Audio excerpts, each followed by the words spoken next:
we felt like, and some of this was kind of like, why, Lord? But we felt like we were supposed to kind of start off just kind of by introducing our family, and then I have a little bit of a testimony to give concerning us. So Shalene Dodson, Stevie Dodson.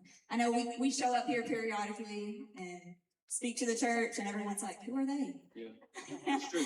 So we used to go to this church when we got... It was 10 years ago. 10 years ago. We moved on, but yeah. When we both got saved, it was brought into this church when we got saved and gave our life to the Lord. And we got married, or not long after I got saved, we got married. Not long at all. Not long at all.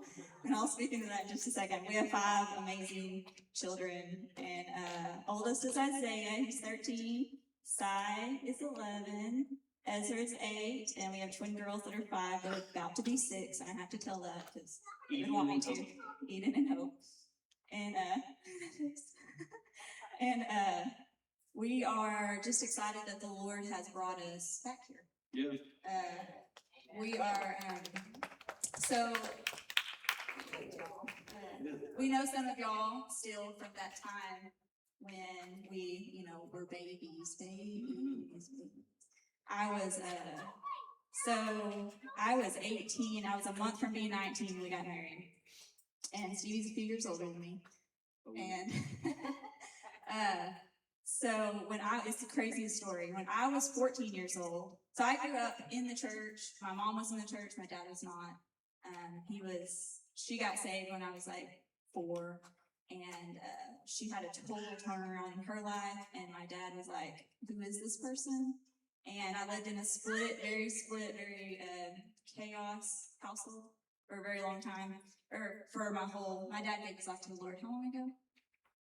Probably about 13 years ago. Yeah, he's a completely different man now, but loves Jesus. Yeah, loves Jesus, and that was a long prayed for conversion there. But when I was 14 years old, my mom I knew Steve. My dad and Stevie's uncle were best friends growing up. So I knew Miss Dodson. We always went to his grandma, Miss Dodson's house. Like every Halloween, we would go and get what do they call popcorn balls? Yeah.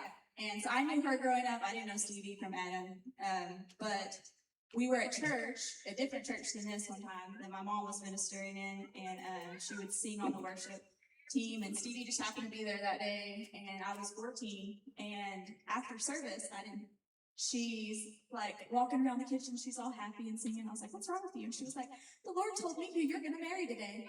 And I was like, not married today. Yeah, not married today, but he told her who I was going to marry. And I was like, I'm 14 years old. Like, what is wrong with you?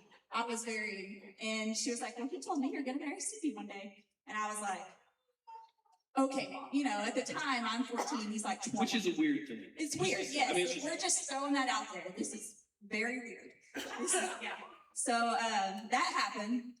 I remember one time specifically in high school, because, I went and told my best friend at 14, I'm like, my mom says she knows who I'm going to marry. It's the weirdest thing ever. She's psycho. I don't know who she's talking to, but it can't be the Lord, And so I go and tell, I'm telling my best friend this, and a couple years later, I remember I got out of cheer practice, and we look wild, and we're in Subway, and Stevie walks in, and my friend, who is the loudest mouth, she was like, hey, isn't that the person you're going to marry one day? And I was like, just melted into the seat. And I was like, no. Anyways, so the Lord, because of my background, because of my the way that I grew up, I had it, I was like, I'm never getting married. That was in me. I was like, I didn't see a lot of good marriages. The chaos that was there, the hurt that was there, I didn't want it. Didn't want anything to do with it. So I gave my life to the Lord a year out. I dedicated my life to the Lord a year out of high school, and it was actually he was preaching a sermon at Oak Ridge, and I don't remember one word that he said. Nothing. It wasn't me. It wasn't him. All I hear from the Lord the whole time is it's time to come home. Yeah. And that's the only thing I remember. So I ran down to the altar at the end, and I knew, because I knew the Lord. I knew the Lord, who he was, but I there was a lot of confusion. I didn't know who I was, and I knew more of like his works, not really who he was, you know. And but I knew where home was, and he knew that. And I was lost. I was so lost at the time. So I ran down to the altar and gave my life to the Lord. And I mean, he can tell you hit what happens there if you want. Yeah, we'll pause real quick because my story goes way further back. I was a homeless drug addict and demoniac whenever I came to the Lord. My dad, I'd taken a knife to myself in front of him at one time. And shortly thereafter, I'd gotten out of a mental facility. Okay. And they thought I was going to be better since I was drugged up, you know, with prescriptions, you know, at that time. Things just got worse. I was hearing voices all the time, cut and burn myself, just in torment, darkness, broken. Fear and anger were my main meals every day, you know, and just so broken. And I was planning on killing myself. And I went to go tell my dad goodbye. And he was up inside the shop. He was working at his shop, and he was up inside this camper, RV motorhome. And I opened the door, and I was just like, Dad, I never meant to be a disappointment to you. I didn't know what was real and what wasn't anymore. Like I literally did not know what voices I was hearing, things I was seeing that were real or not real. And anyhow, I went to just tell him goodbye. And he, at that time, said, son, the only thing you have never done is give it to the Lord. And I hated anyone to start talking about the Lord. It was just like, you know, red line in the other direction. I get so angry, you know. And at that moment, that grace moment, the Lord just let me know that that was true. I'd never given myself to him. And I was like, all right. I didn't know what it was. I didn't know what he could do for me, but I knew where I was at, you know. And I said, okay, I'll do it. And he says, well, we get rid of this customer and we'll pray.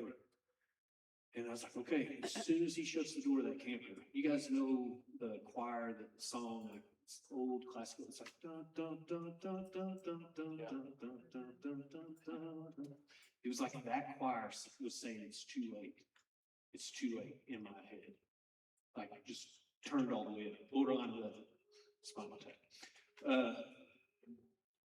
All the way up. And it was like, it's too late, it's too late, it's too late. And I just stepped out of the doors and I was like, Dad, they're saying it's too late. He says, I just refuse to believe that. And we went out behind the shop. We began praying. He said, I didn't know what prayer was. You know, really, I've been around it. But Anyhow, he was like, I want you to pray like this. He said that I believe that Jesus Christ died on the cross for your sins. And I went to say it. And it was like, and I hit the ground. And the best way I can describe what happened is it would be like we play video games. You know, you've played video games before, or you've seen it. It'd be like you have control over your character, and you can see what's happening on the screen, and then someone took your control away, and you can still see what was happening on the screen. That's the best way I can describe what was happening to me at that moment. I could still see what was happening. I had no control of what was going on. And we were back behind his shop for probably 2 or 3 hours with different voices coming up saying that you can't have him, he's mine. And he's faced with a huge trial at that time. Like, my son is in a place, Lord, I need his touch. And you'd never faced anything like that. You'd seen it one other time at another church, someone go through demonic possession. And at that moment, just in my mind, it's like, what is happening?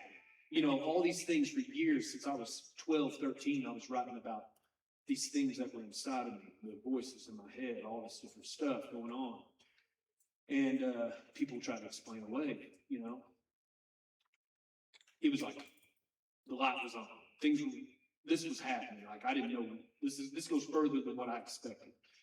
So, long story short, if we can, there's like this stalemate time. This one starts laughing at my dad, and he's like, I just plead the blood of Jesus over him. And he calls Pastor Gary at that time. He says, my son, he's in trouble. I don't know what to do. I don't know what to do. And at that time, it was like, he's gonna kill me, you're gonna kill me, everyone's gonna kill me, I gotta get out of here, type thing. He's like, son, just go with me. So we went to go see Pastor Gary at that time, over in Cedarville, and, made it over to his house, and that whole time, the voice was like, you need to jump out of this car. They're gonna kill you. They're just gonna kill you. Which sounds crazy, but it was reality to me. I know it sounds crazy to you, but there's people out there that are living in a completely different reality because they're so tied down and broken. Things, and they've given themselves over to things that they were never meant to give themselves to. So anyhow, we make it there, and I've got my hat on. I was a hellion, you know, no limit. And Pastor Gary's like, let me see your hat. I can't see your face. And I said, no one touches my hat. Oh man, you know, I was like, no. And like, no. And I was just a wall around me. And he's like, you want to be free from what you got going on, son? I was like, absolutely. I don't know what's happening, but I want to be free. I don't know how to get there. I don't know how to get there from here. He's like, I want you to pray with me like this. I believe that Jesus Christ died on the cross for my sins. And I went to say it again. And it was like all that had happened in that 3 hours back behind my dad's shop. When it says that I was ravaged. I don't know how to explain. I was the most exhausted I'd ever been during that time. Like it was like I was being torn apart on the inside. Well, we're there back behind Pastor Gary's house, and he says, follow me in this prayer. I go to say it, and it was like all that had happened in that 3 hours got compressed. Some of you older people remember micro machines, the little bitty things, and there was a guy that did the advertisements that was like, and he could just talk really, really fast. Well, it was like evil tongues coming out of me at that speed. And it was like all of the things that happened in that 3 hours, which were pressed down and just this violent, I don't know, 30 minutes, 15 minutes, whatever it was, because it was crazy that was happening. And I just left marks on his, like I was clawing into his boards on his, what's that called, his porch, yeah, his deck. Anyhow, I can't imagine what was going on through my dad's mind, you know, at that moment. I can't imagine seeing my kids like that. But anyhow, and then all of a sudden, it was just like, gone. And I got up. And it was like, the white noise. And I followed them in that prayer. I believe that Jesus Christ died on the cross for my sins. And ended up coming to the Lord. I lived like a hellion to what a lot of y'all would think for probably about 3 or 4 years after that, because I wanted a Savior, but I didn't want a Lord. I didn't know, I didn't want to be going through what I went through before, but I didn't want to be like, you're going to tell me everything? That's it. I wasn't free, but no surrender. And that's what we were talking about last week. Not self-effort, yielded effort. So, for about 3 or 4 years, it'd be like I would show up at a church or show up at this church, you know, which was over on 59 at the time, and it'd be like the pastor followed me around with a notepad. You know, he's like, and I thought he was just preaching directly to me. You know, I mean, like that there was a light with a laser beam just pointing right at me. Like, this little boy, which of y'all been talking? You know, I mean, it's like, who's been talking about it? Because it's like, he would just read my mail, and I'd go down and I'd weep at the altar. And then I'd get up and I'd run for 6 weeks. Because I wanted the idea of that freedom, of being whole. But I did not know what that looked like. I did not know what it looked like. And I think that I was afraid to surrender. And about 3 or 4 years of that, I remember we're standing over in this spot, and I was ready for my routine. Oh, Lord, I'm sorry, you know, like, I don't want to keep living like this, but I'm a hellion, you know, I had the wrong identity about who I was. And the Lord speaks to me. I didn't have this type of moment all the time. I understand what I say whenever I'm led by the Spirit or that thought comes in. I know His voice. But this was different. And it's happened very few times. It was like I was wondering if you heard, the side type thing. It was like, either you can keep doing things the way you're doing it and have what you have, or surrender to me and do the things that I have for you, the way that I'm having you do it and have what I have for you. And I was like, I'll sell out. I'll sell out. There's no stake over here anymore. It's all yours. It's everything. Every bit of who I am is going to be defined by you. I'm not going to take I'm not going to take the shortcut or the whatever. I want to be lockstep in with whatever you're doing. And from that point on, things began to change. Was I still stupid? Yeah. I was unlearned. I wasn't wise in a lot of things, but there's a difference in laying down and falling down. I've been laying down for 3 or 4 years. Man, whenever I fell down, he'd be like, all right, let's go. We don't have to do it that way. Yeah, I wish you would have perked your ears up a little bit more on that. But my heart was for him in every slip. It was different. It was completely different. So that being said, I had no idea. I'll say this. As men, we ought to be raising young men and know how to pursue a bride the right way. In the church, it ought not be something that you're like trying to figure out yourself. I didn't know what it looked like. So guess what I heard? Every time there was a little filly that come in that knew Jesus, it was like, she might be mine. Is that the one? Is that the one, Lord? You feel like an idiot. You feel like an idiot because you're constantly working against your heart and mind and intellect. Your soul is just being like, is this the one? No. Is this it? No. I had no idea what to do. No idea. But I desired what he had for me. I don't want any young man in this place to ever feel deficient in feeling like that you have a place to go to know how to pursue a bride and how to prepare yourself. I've got young men that I'm speaking into right now. I've got a man that does not have a wife, and he's got a list of things that he's looking for in a bride. And I said, now, are you all those things that are on that list? Come on. I want someone that's going to take care of my heart, be truthful. That's going to minister, that's going to minister unto the Lord. That's going to do these things. And I was like, okay, yeah, that's good stuff. That's good. Are you any of those things on that list? Because that's where I went through. I had to reinvent the wheel. Somebody else was already walking it, but they didn't know how to share it.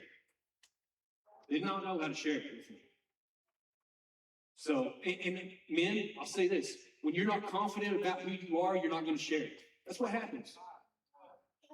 When you feel like if there's even a little bit of shame in there, you're going to keep your mouth shut. Part of my story don't look right. I don't care. You're on the other side of that story, right? How long you been married to your bride? Okay, how about we start asking questions? All right, Lord, what can I learn? What did I learn during this process that's going to benefit someone else? And I'm just setting on stuff that would benefit a young man or young lady that is coming up. You're a mother and a father. These are sons and daughters. We got to start acting like it. All of them are our kids. So they need to know who they are whenever they're meeting those moments. Not just checking boxes. Oh, we taught them the Sunday school lesson. Okay, but they still don't know how to be. They still don't know how to be. They just know that Noah did this. Okay, great. I'm not against it, but we got to hit the life. We got to hit life with them. Our kids should not wonder how to pay the bills. I'm not counting on someone else to define to my kids what it looks like to be successful. Because I'm meant to train them up in the way that they should go, not train them down in the place that they're at. Train them up, not train them down. Listen, if they were meant to be in charge, they'd been born bigger. That's right. Come on. That's right. Say it one more time for the people in the back. If they were meant to be in charge, they would have been born bigger. But you know that I can collapse all that who they are by the words and the way that I say things? I'm never meant to. My strength is offered to my children. It's not used against my children. Men, your strength is offered for those around you. That's why you're given. Not so you can look cool in the mirror. That's it. Women, your beauty is meant to be offered to your husband. You can get more out of your husband than anyone else. You have the ability. or you can use manipulation. So that's just free. But I just want to tell you, so I was ready. I was ready to find my bride. And I'd hear these testimonies, like I'd be around these people, and they'd be like, the Lord just was like, that's going to be the one you marry. And I was like, Lord, I'm an idiot when it comes to this, because I've been trained to be one. Because no one showed me the way. Taught myself how to not do it right. So I need you to help me. I'm going to have one of them miracle moments that you let me know who I'm supposed to give myself to. I need your help. I'm preaching. She comes down. Her mom had told me before, she was like, hey, Shalene could really use a good friend. She's in college. And she's like, she's had some people that treated her wrong. I just encourage you, like she could use a good friend. I know you're a good person. I was like, okay. She's like, thanks, Mom. Now looking back. Yeah, I went back and I was like, you did so good. She set the stage, So, but anyhow, she comes up. She's praying at this altar. And I come up on this side. There used to be a way for where there were so many people at the altar you had to bat both sides. So, anyhow, I went down, and when I laid my hands on her and prayed with her, I saw myself asking her to marry me. Saw it. I saw her. And me grabbing hold of her hand and saying, we could be my bride. And I'm sitting there like, Lord, I'm supposed to be praying for this girl. Is that you? Because if it's you, then I need you to accomplish this. Because I'm really good at screwing stuff up. And she is too valuable for me to mishandle. Come on. Because I've mishandled people in the past. I don't want to do that again. I used their beauty. I drank up their beauty for my own benefit and never offered my strength. I did not want to do this that way. And I wanted him to redeem who I was as a man in that way. Sure enough, we spent 1 week and 1 day apart from that point on. Like, I would see her every day. She went to Daytona for cheer nationals one time. That's whenever I went to go see her parents. And her dad ran me through. He was just funny. He didn't show up for a while because he knew that I was going to be asking. You know what I mean? Yeah, and he had the volume turned really high up on the TV the whole time I was there. And then he stops it. He's like, all right, kids, go in there. Steve's got to ask us something and talk to us. And he was just messing. He knew, it was funny. But for me on that, I just come to the Lord. I told y'all how I was like, I'm never getting married. I don't want that chaos. And I wasn't a catch. I wasn't a catch. I didn't have a house, a good job. I love Jesus. That was in my resume. It was a pretty good resume, though. Yeah. But we were sitting, just friends, sitting on his grandma's couch a couple months later, about a month. Who I lived with at the time. Yes, still live with grandma. She's my mom. And she's amazing. And I tell her all the time she's the reason I married into that family. She's amazing. But there had been things, before that, like the first time that I came to grandma's house, like for a family dinner, was, oh my gosh. So much fun. Everyone was gathering around. It was like we'd only been hanging out a few weeks, maybe 2 or 3 weeks. I was praying, me and grandma, she's my mom, so I was like, I want you praying. I saw myself asking her to marry me. Grandma didn't have to filter. Yeah. Anyway, everyone's like lining up and they're like, we're gonna gather around and say what we're thankful for. And I was like, okay, I'd like We're to going to start. gather up and say what we're thankful. Yeah, and she was like, I'd like to start. she Thank was God like, for my family. yeah. And then she goes, and I'm so thankful for you, Shalene. I'm so thankful you're here. Stevie loves you. You love him. She wanted to know. She wanted to know. That's my like baby. 2 weeks in. And I was like, Do you love him? Because he loves you. yeah. And my dad's like, He trying came to to the play, rescue. Mama. Yeah. He's like trying to get her there, and she's like, I want to know. It's hilarious. I was like, Yeah. he trying to was- find out. Like, I don't know what grandma's saying. What were you going to say? But probably about a month later, we were sitting on grandma's couch watching something, and it was kind of that same moment where I was wondering if it's the first time I'd heard the Lord, like not just been led, but it was like that same, like, and he knew that he had to do it like this for me. But he was like, you need to marry that man. And I was like, marriage was not in my mind. Like I told y'all, I could have just hung out with him for the rest of my life and been okay with that. He was like, you need to marry that man. And I was like, did you do that? Thank you, Lord. But I was like, okay. So not very, it was 6 months from the time, we actually got married. She wasn't messing around. No, you was not messing around. And he gave me 4 weeks to plan the wedding.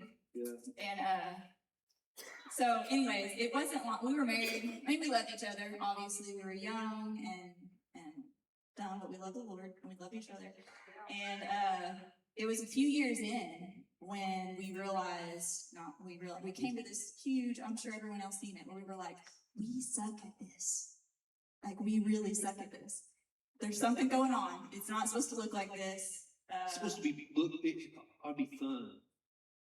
And there was parts of it that were fun, but we're very hard-headed. We are both extremely strong-willed, hard-headed people. Against the grain. And our arguments looked like, oh my gosh, me telling him what I believed and him telling me what he believed and him saying that this is what he would try to convince me the whole time. And I would be I like, don't see how you're not getting this. and I'd be like, and I see that you see that, but this is what I believe. I was like, let me slow it down. Yeah, and you would say the same thing over and over, and I'd be so frustrated. And yeah, so we didn't know how to communicate. We didn't know how to have a good argument. There were just so many things where we were just in this cycle. Kind of. We had not seen. Yeah. There was no watermark in our life. There was glimpses. Yeah. I would glean off different people, things, but there was no blueprint. There was no watermark in my life of like, man, that's what that ought to look like. That's how I ought to treat her. This is how, all these different things. This is how I think about myself in this. This is how I offer myself for her. So I didn't know how to say I'm sorry at all. To me, saying I'm sorry was like, you failed, and I grew up with like, failure's the worst thing you can do, So, and his thing was, I'm sorry, but this is why, so neither one of us be knew. justified. Yeah, and justified. So the Lord, we came to this time, and I was like, and the Lord knew, he knew that I needed to know, I told you this is who you're supposed to marry. And you know that this is not what it's supposed to look like, so what needs to change, So we came to this spot where we were both like, okay, Lord, teach us. We need to know. We want to grow in this. What we're doing is not working. We need your help. Yeah. And he's so good. For one, it took humbling ourselves to do that. That's it. And I had to humble myself to the Lord, and then I had to humble myself and yield to him.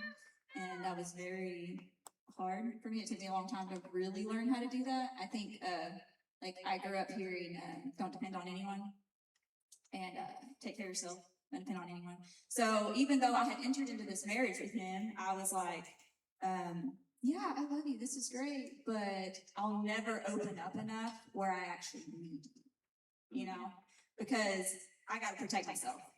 No one else is going to protect me, I got to protect myself. But then the Lord, he's so good. When he shows you that you can trust in his care, That's it. then it doesn't matter about, you can look at everyone. I can let everyone in to see the real me. I can fully be myself. I don't have to worry about mistakes and shame and all that because he's going to care for me.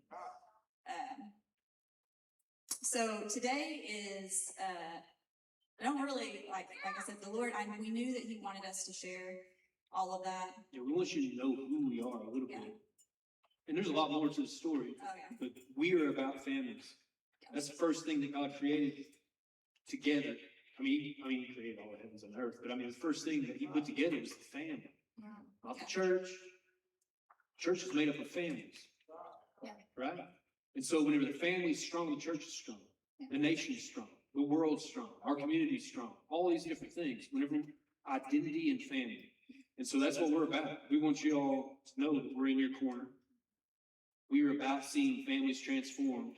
You having more tools in your toolbox, men, so that you're not wondering how to do something. You've got corner people that are going to fight for you.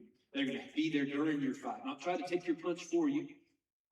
You're meant to handle your own business, but I'm there for you. I'm going to be in your corner, coaching you through. Those are things that we need.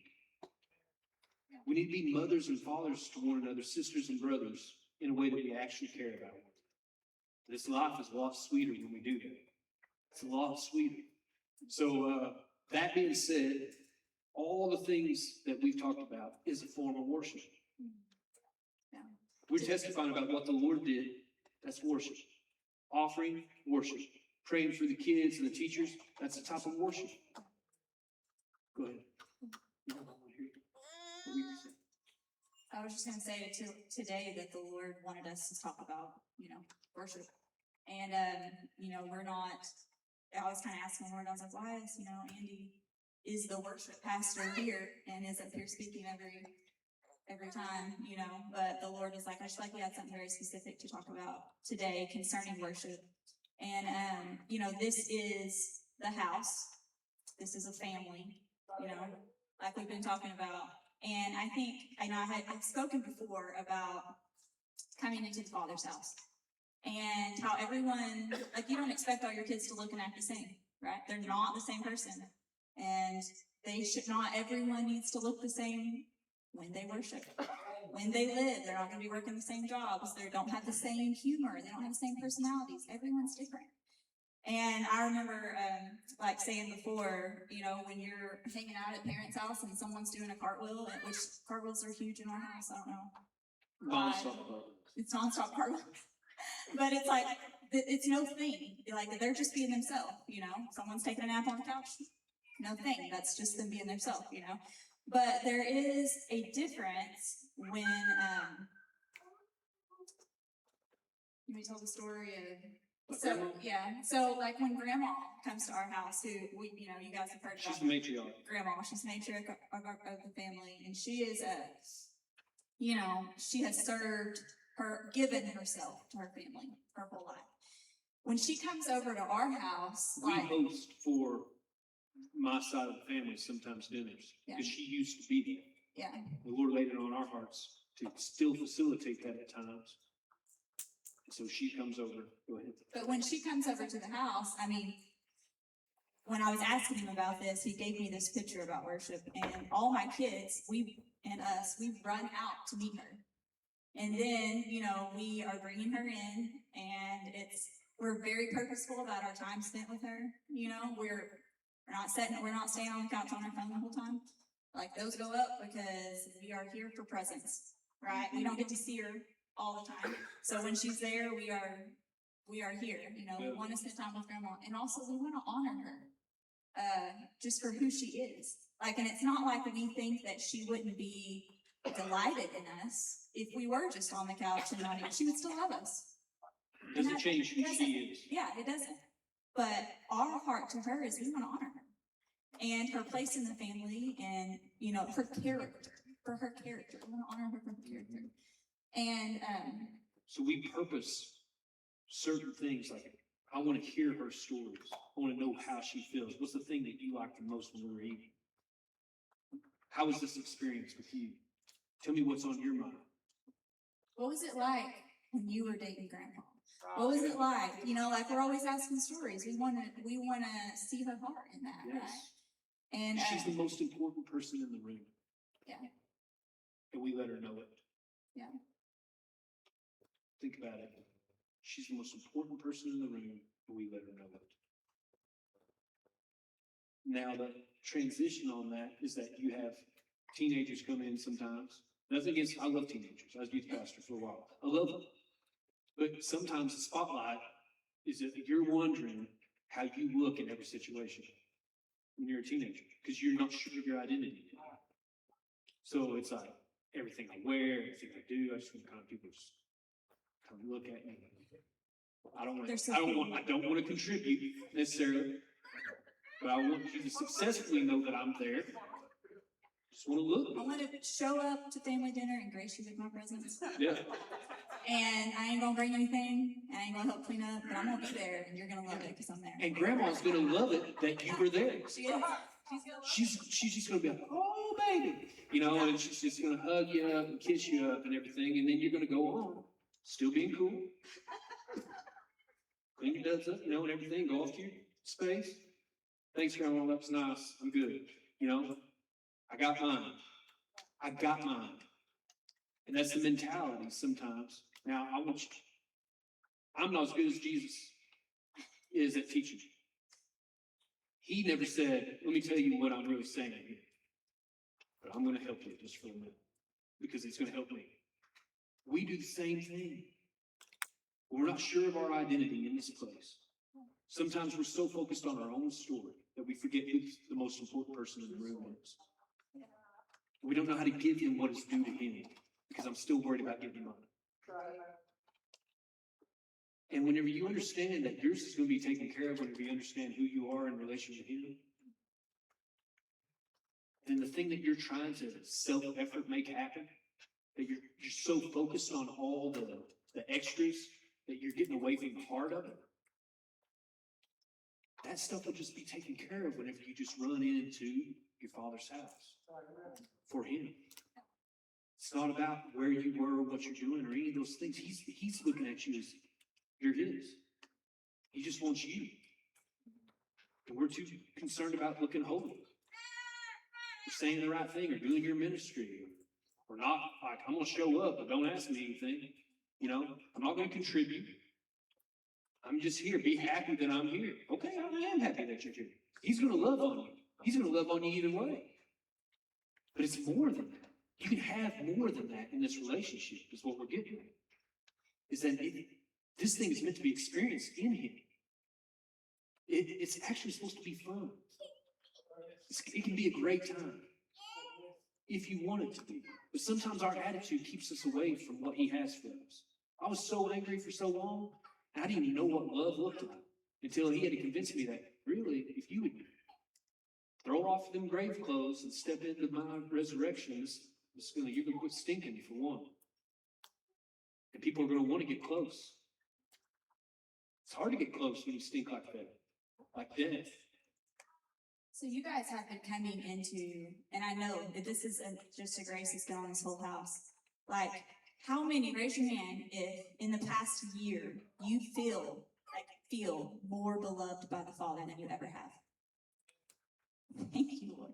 It is a grace upon this house. And y'all are coming into this knowledge that you are delighted in. You're delighted in it no matter what. It doesn't matter what you do or what you don't do. It's who you are. It's who he made you to be. He sees his likeness in you and then your uniqueness too. And he's like, I love them. It doesn't matter how they're acting. It doesn't matter. You know, the delight is there.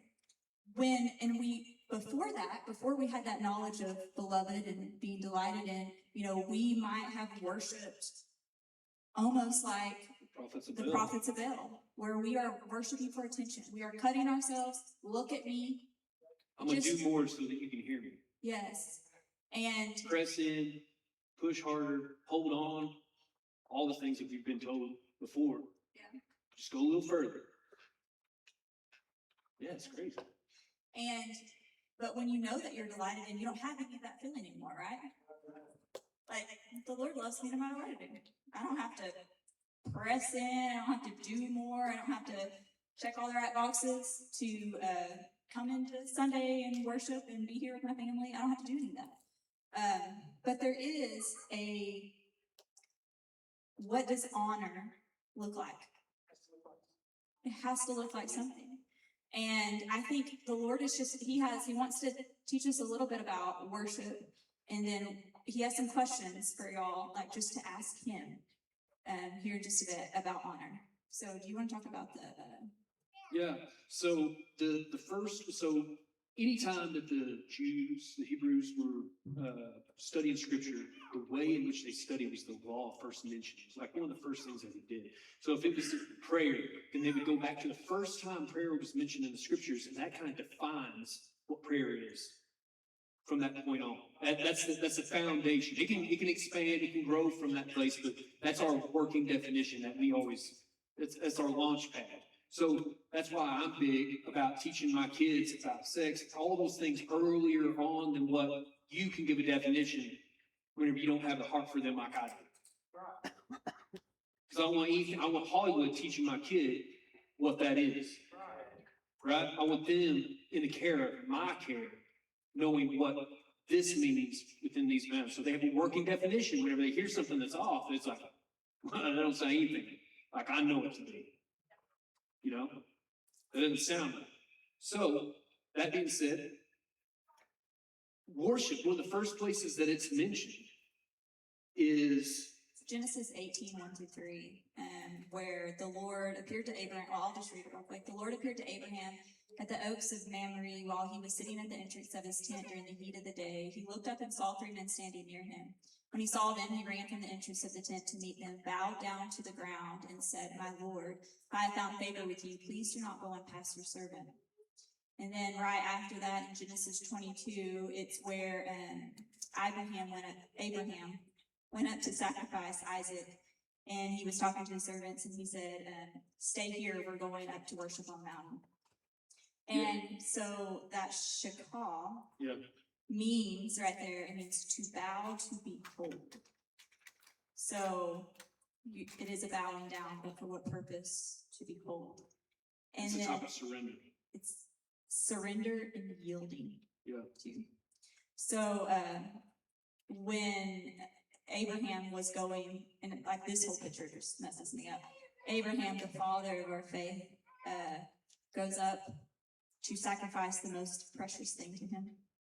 And Isaac goes up, who is a picture of Jesus, goes up as a living sacrifice. You know, it says in like where it says in Romans, where it says, let them be a living and holy sacrifice, the kind that he will find acceptable. This is truly the way to worship him. Sorry. I plead with you to give your bodies to God because of all he has done for you.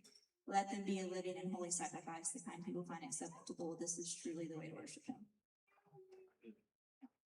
It's, for one, if I paint that picture, it works out different in my mind. You got Abraham, who's around 100 years old, taking a young man up a hill, and he's like, "I'm going to sacrifice you to the Lord."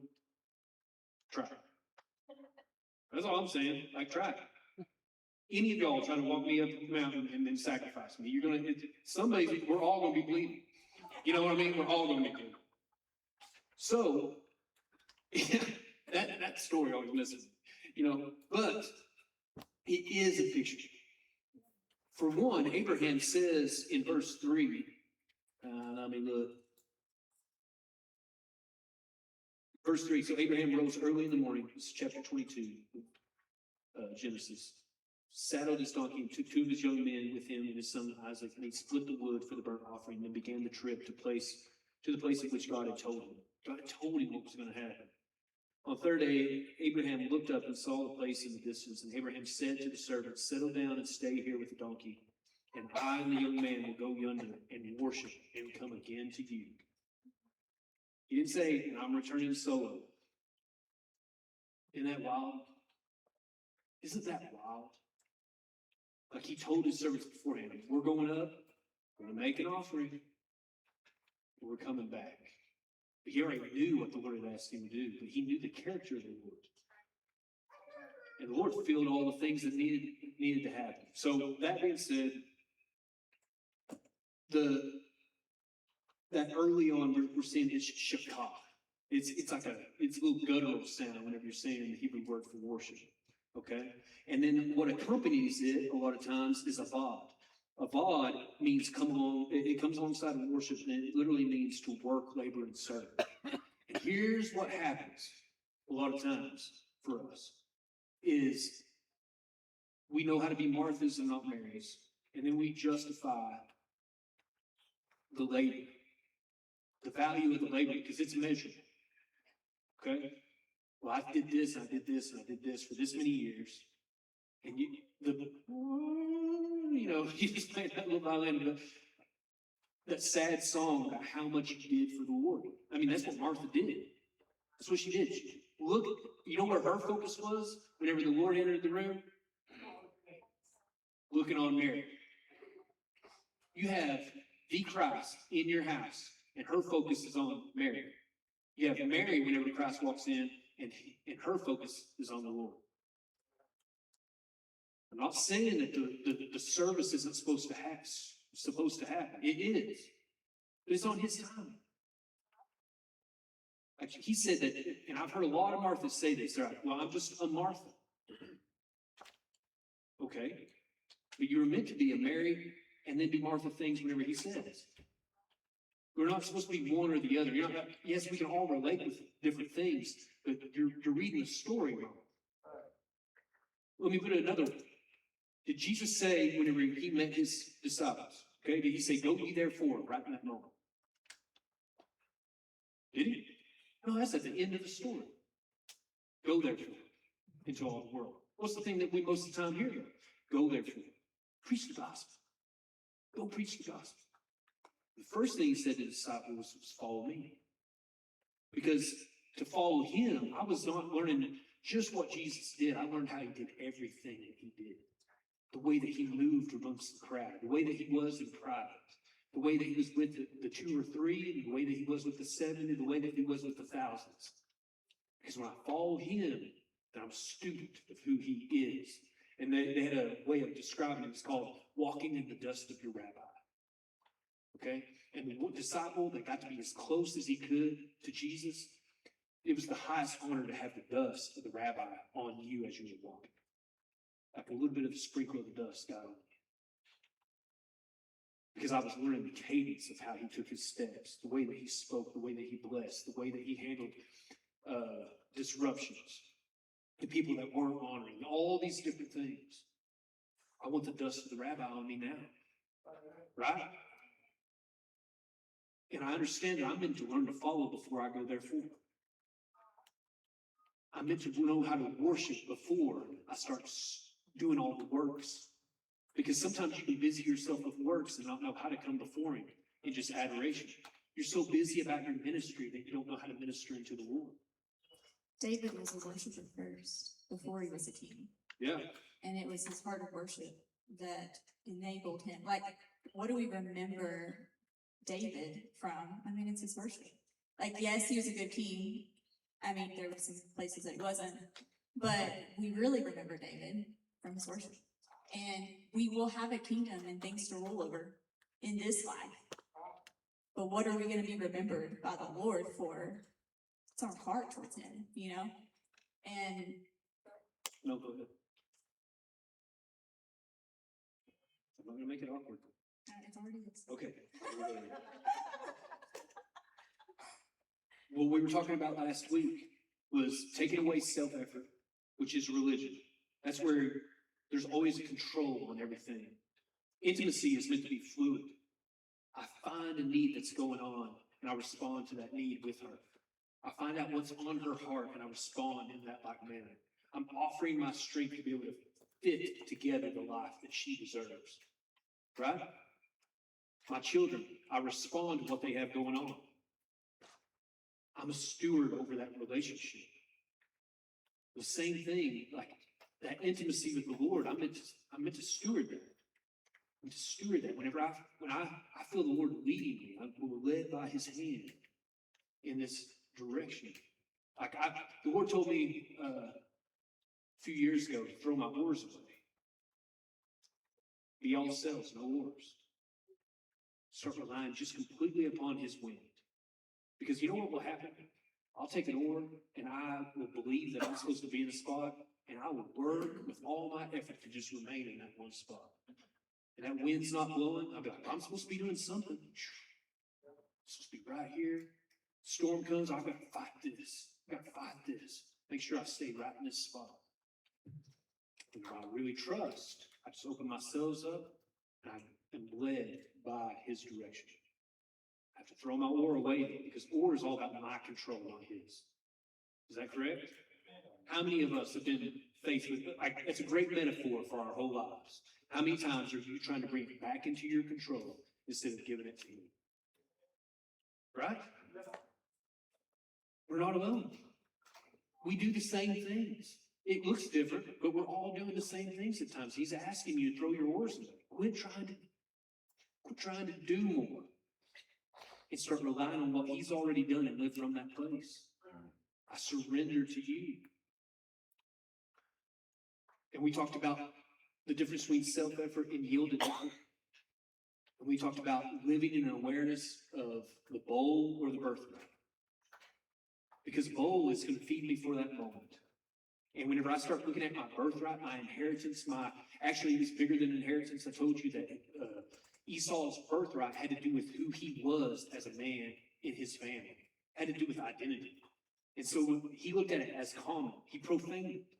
He took something that was holy, that was special, and he acted like it had no value.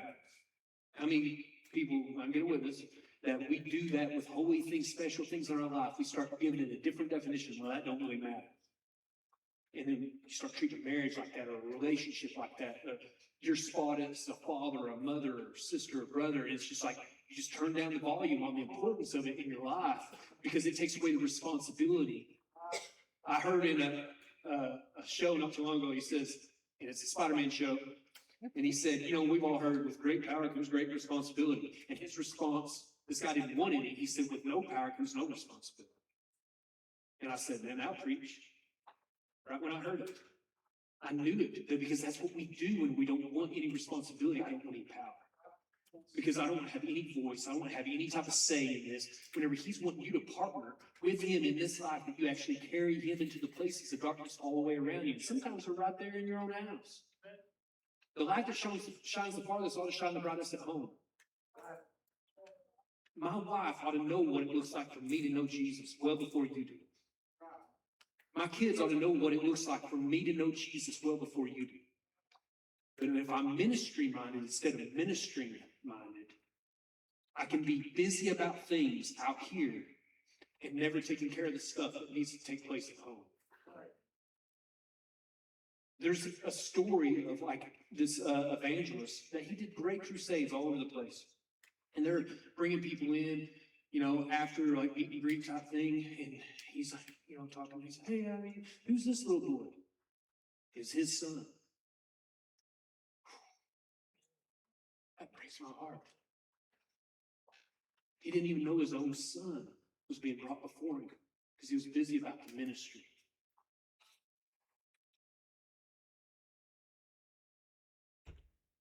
If I don't have, the Lord wants me to reign in this life, have a kingdom.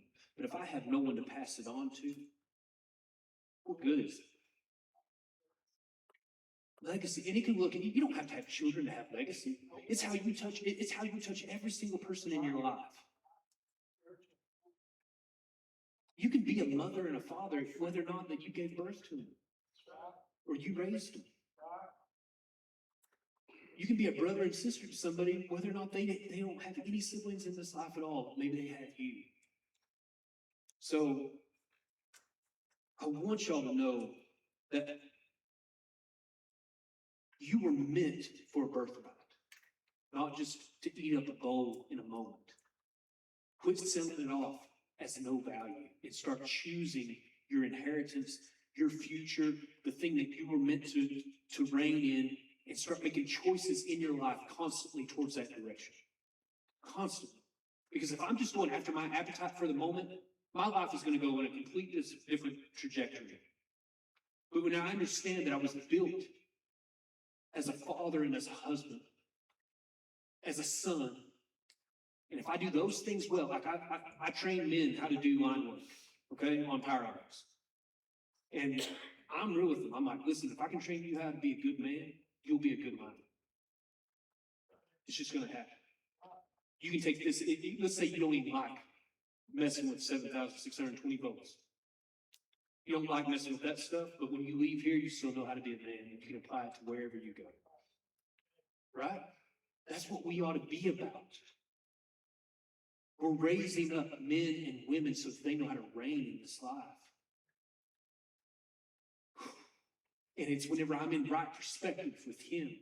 When my brother said, here and here, that's so good. When I get this right, then this starts taking care of itself. The people around me, but I cannot leave this undone. When I come in here, this is a place of adoration. He's the most important person in the room. Don't be in the corner on your phone thinking that you look cool or worried about how holy you look or keep you from stepping out and being his son or daughter. I mean, like we're meant to gather around and be there for one another. I want blessing on your family, brother. I want blessing on your family. I want blessing on your family. And whenever we want that for one another, we cannot help but start making a change in the society that we're in the culture that we're in the families that we're in. When people want you blessed and you start wanting it for others, we quit becoming, we're not just consumers, we're producers at that time. And whenever you become a producer and not just a consumer, then you feel like you have something to bring to the table. And whenever you feel like you have something to bring to the table, then you start feeling like that you have a purpose in this life. And every single one of us do. And when we realize that, then you start walking according to the steps that have already been ordered for you. You're not trying to convince yourself to get up in the morning, though. You know that people are, if you were gone, there's people that would notice. Think about it. You're living in such a way for the birthright that if the Lord took you out of this spot right now, if you got blipped by Philip, people would recognize that you were going like that. There would be a need, there would be a hole, there'd be a vacuum that had to be filled because there's people that would not be touched because of you not being there.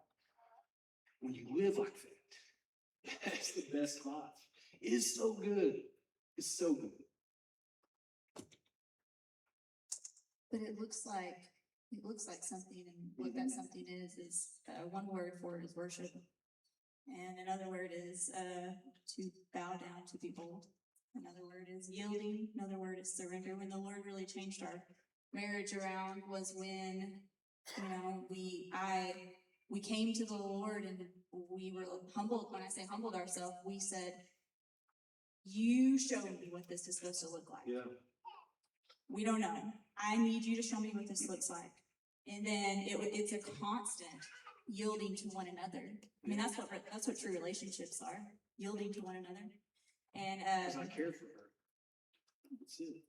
so there's a lot of times, I mean, it would be easy to, because I know of his care, it would be easy for me to be like, well, I just want what I want. He's gonna take care of me. I'll just sit back and let him take care of me. He's not gonna stop loving me. It doesn't really matter what I do. And we can be like that with the Lord too. I think without even realizing it, sometimes it looks like a passive relationship instead of an intentional one. Yeah, active. Yeah, it looks like it's our goal. I hope you guys don't think we have it all figured out, please, because these are just the things that the Lord has, taught us. We're students, lifelong students. And we're constantly like, okay, that didn't seem right. What's going on? Yeah. So, but we are constantly in pursuit of one another Yes. too. Like I said, because I know of his character, it would be easy for me not to be in pursuit of him too. That would be the easier thing to do. But because I know of his love for me, I am in pursuit of him too. Yes. And that is how, those are just some things that we need to ask, like, be real with ourselves with the Lord too. Like, Lord, I want to know, like we're sitting down with Grandma, I want to know what's on your heart. I want to know what would please you right now. Yeah. What would you delight in right now? I know you love me, but what kind of response could I give you right now that would please you? And I think like when we're talking about worship, like we're talking about worship is everything. Worship is our whole life. It is all these constant, to Jews, one of the highest forms of worship was carrying on the conversation of the Lord. So anytime you are entering into conversation with someone about the Lord, that's worship. Yeah. When I am getting up and saying, looking out my front windows and like, thank you, Lord, for the earth. When I'm enjoying the earth that he gives me, it's worship. It's all unto him. It's all about him and who he is. And everything we do, like it talks in, we're just talking about that. We're like, everything you do unto the Lord. And it's talking about your works and your service. And, yeah, no, I have that here somewhere. 1 Corinthians 10, Oh, and that's part of what it says in 1 Corinthians 10. It says, we talked about that a little bit last week. It says, all things are lawful for me, but not all things are helpful. That's it. All things are lawful for me, but not all things edify. Let no one seek his own, but each one the other's well-being. That is the crux of it right there. Let no one seek his own, but each one the other's well-being. It's thinking outside of self. Yeah. On someone else's behalf. Yeah. And you guys are coming, like the Lord has, like I said, he's graced this house with coming into this fully known, fully cared for by him. So you can, now you know that you can go outside of yourself because you don't have to worry about caring for yourself. Mhm. He's going to take care of you. And you know that because he loves you fully. He's going to take care of you. So that means that all of my thoughts do not have to be so focused on me. I can know that I'm not worried about how I'm going to get this need met. I'm not worried about what he's going to say here. I'm not worried about this. I can turn all of my thoughts and my focus on him. When it talks about in the New Testament, it talks about worship. There's one spot in Acts 13 where it says, as they ministered to the Lord and fasted, Acts 13, 2-3, as they ministered to the Lord and fasted, the Holy Spirit said, I'll separate to me Barnabas and Saul for the work of which I have called them. And having fasted and prayed and laid hands on them, they sent them away. And there's another spot where it talks about, in Acts, where it talks about all the believers devoted themselves to the apostles' teaching, to fellowship, to sharing in meals, and to prayer. Like that's what we're here for, right? That's what we're here for. This fellowship with one another, prayer, the word. But it's like, why do we worship? Right? Why? And this was me this last week asking the Lord. I was like, I never thought about it.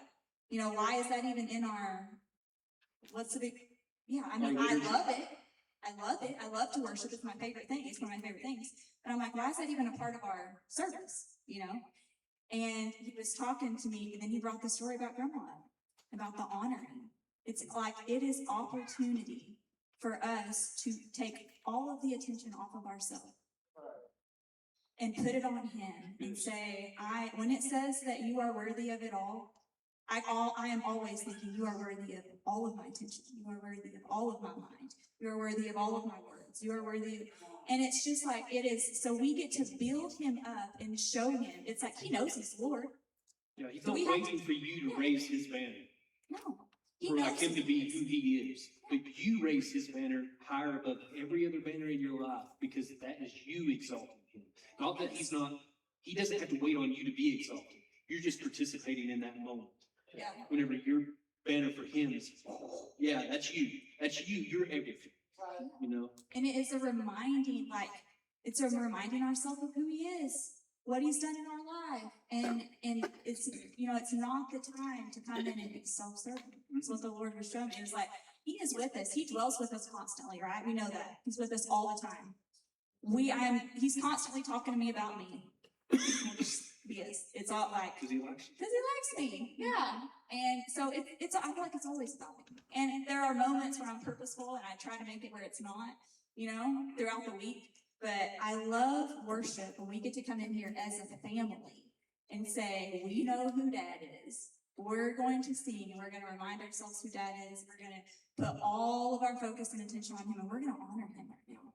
And it's not going to be about me. He loves me no matter how I act, But I want to ask him, what's on your heart right now? What would be pleasing to you?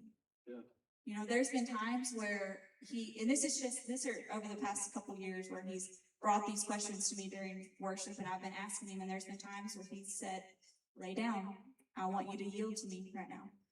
Like, okay, so I lay down and he's like, you're not really laid down. You're laid down in body, but you're not really yielded right now. So it is this and I knew that when I did, I had this experience with him. Like he always shows up, but we're not after that. We're just after his heart in that moment, And there's been times where he said, will you dance with me? And I'm like, but then everyone's going to see. He's like, I don't care. It's for Will me, you not dance for with them. me? And I'm like, Hello? if that will be pleasing to you, Lord, And I just seen him. I don't know. It's just been on my heart so strong this week. Like, how when we come in here, how can we be more purposeful? How can we honor him for who he is? The way that we honor Grandma, it's not just for her because of her position, because she's Grandma. It's because of her character and how she has walked that out all these years. She's loved so well. She has. She's worthy of it. Yeah. She's worthy of it. So when we turn our hearts to the Lord, this ministering to him, it is all of our attention and reminding ourselves and really setting ourselves apart to be like, I'm here for you. I'm here for you. I want to go deep on one spot and we're going to worship. I remember talking to different worship teams and stuff like that through the years, and you would see it, especially ones that were starting out. They had a gift, and they operated in the anointing. And whenever they were up here behind their guitar, or behind the keys, or behind the microphone, they were giving themselves. But whenever it wasn't their time to serve, they did not offer the same offering whenever they were with you in the seats. It did not look anywhere the same. And I went to one of them and I was like, listen, what you hallowed in private will be made manifest in public. If you don't know how to sing to him in the quiet, and the only time that you perform, well, I'm a worshiper first and a performer second. You want to be good at the trade that whatever, like if I'm speaking, I want to know my stuff. But I want him to be known more than I want me to be heard. Okay? I want him to be lifted up more than I want me to have anything happen. Well, the same thing applies with this. If all I know how to do is worship in my ministry, and that's the only place that I ever offer anything, whenever he takes that away, do you still know how to worship him? Do you still know how to give him an offering? If you're not behind a microphone or behind the keys or behind a guitar. There's a young lady that we've been ministering to we've known that family for a while, and she was very reluctant. Like, she's just not an outgoing person. It's blessed me so much watching her. She wasn't sure of her voice. She's got a beautiful voice, and she started learning her craft. She knew that she could play the keys, and the Lord's just been growing, okay? She wasn't sure of her voice, and I'd work with her. We were singing at times. And I was like, you just need to give him, listen, it ain't about what you sound like. That's going to be a part of it. But give him something in private. Let him know that voice in private before anyone else hears it. And so then she's singing. Well, I watch her, and she is leading worship in a place, okay? And she's singing to the Lord. Whenever she's not on that stage, I walked in not too long at that church, and she was in the back, and tears were running down her face. And she was just praising. She was in the very back, and she was giving him the same type of offering she would if she had the spotlight on her or a microphone. She wasn't doing it for you. She wasn't trying to create a spectator or doing it for a round of applause or anything like that, because she knew who was worthy of it. And whenever we come to that place when we're real, I'm passionate about that. Fire inside of my belly for things like that. For you to truly know who you are and give that to me. You're not defined by what ministry you're doing. You can be a worshiper wherever you are all the time. It needs to be what you hallowed in private will be made manifest in public. If he can trust you with himself in private, guess what? He's going to be like, man, I know my kid. She's going to talk about me in private this way. I can trust her in public with some things, with some people that I haven't been able to trust anyone with yet because of the way that she cares. Okay? So is that good? Does it meet you where you're at? Okay. I bless you to know that he loves you and he loves being with you. So we have an opportunity to prepare ourselves right now. I can build up. I was talking to my wife last night. I have the ability to build her up in my mind in pursuit of her. In pursuit of her. I can come home ticked, thinking about the things that aggravate me, or on my way home, I can be thinking about how she walked down the aisle to me and offered herself for me, and how I've seen her go through months and months and months of raising a baby inside of her for us to benefit on being able to raise these kids. I've seen the anguish that she went through those moments. I see her in those moments where she worked hard whenever no one was looking. Whenever she chose me and the kids whenever she didn't have to. So I'm able to build that up inside of my mind. And I start building a picture of who she is. And whenever I come home, I'm like, man, I love my bride. I'm so thankful for her. She's a gift to me. And you start caring for her differently. If she's just someone that is taking up space in your house, and that nags you in your own mind, that's on you. I'm not saying that she may help that argument in that mind at times. But I have a responsibility. No one controls me. She does not make my decisions for me. I choose her. The same thing whenever I come in Sunday mornings, I start building up that testimony inside of my mind. I remember laying on that ground, not knowing who I was, broken, completely lost, having no future in my mind, what was going to happen, where I would be. I didn't think I was going to make it past 20 years old.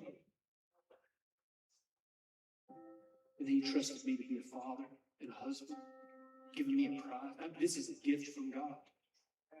A gift from God. And I start building that up inside of me whenever I'm driving here. I can't wait to tell him how much. I'm going to tell you right now, well, thank you so much. And when I get here, what if we all showed up like that? And we were just grateful for the breath that we had, grateful for the things that we've been entrusted with, the relationships that he's entrusted us with, whether it be the new job or whatever, all those things, those are just extras. Those are just extras. I've lived on little and I've lived on more. It's fun with more, but it was fun with little. It was fun. It's good. It's a good life. And when we quit telling ourselves the wrong stories, then I show up here and I'm ready to give him everything. Lord, you are truly worthy of it all. You are faithful. I'm thankful, so thankful. So if you guys want to join us in giving him what he's worthy of, come on. All right. You got it, Adrian.